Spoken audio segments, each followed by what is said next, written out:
We wanna G with the big boys. Like the run, get the run, get the drink with the drop cup. Hey.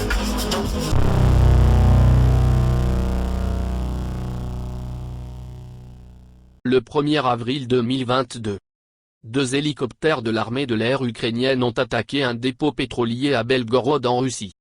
Selon le gouverneur de la région de Belgorod, Vyacheslav Gladkov, deux hélicoptères militaires ukrainiens ont mené une attaque sur la ville de Belgorod, en violant l'espace aérien russe.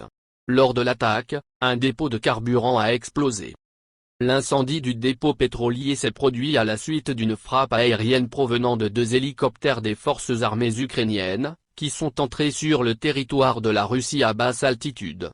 Il n'y a pas de victimes.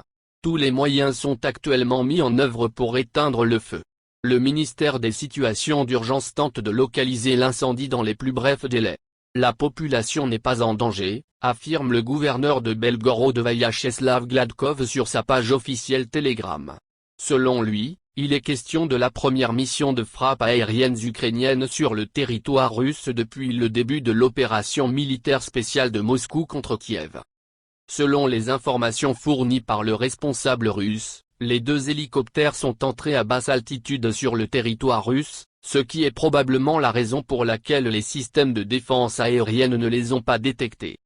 Selon Reuters, les images attribuées à l'attaque, publiées sur les réseaux sociaux montrent quelque chose comme le tir de plusieurs missiles à basse altitude, suivi d'une explosion.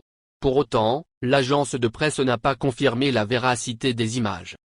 Le média a également ajouté que l'incendie avait blessé 2 travailleurs, tandis que certaines zones de la ville près de la frontière ukrainienne étaient évacuées.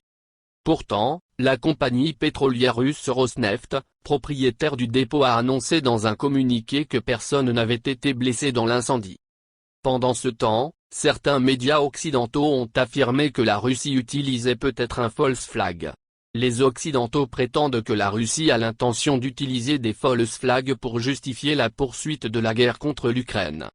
Un peu plus tôt, un incendie et une série d'explosions se sont produits dans un dépôt de munitions de la région de Belgorod. Selon le gouverneur de la région de Belgorod, cela était dû au facteur humain, mais aucune information précise à ce sujet n'est encore apparue.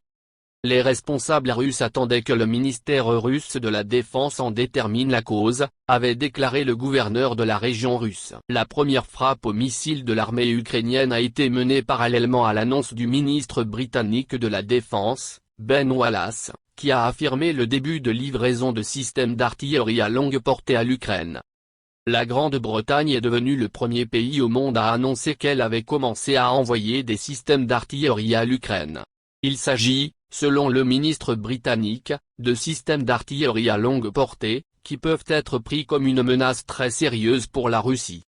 Aujourd'hui, l'Ukraine recevra une aide plus meurtrière.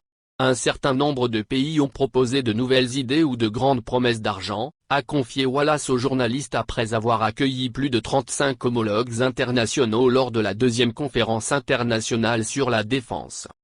Plusieurs experts craignent cependant que Londres n'ait envoyé plusieurs systèmes de lancement de missiles en Ukraine, car cela peut entraîner plus rapidement leur propre destruction.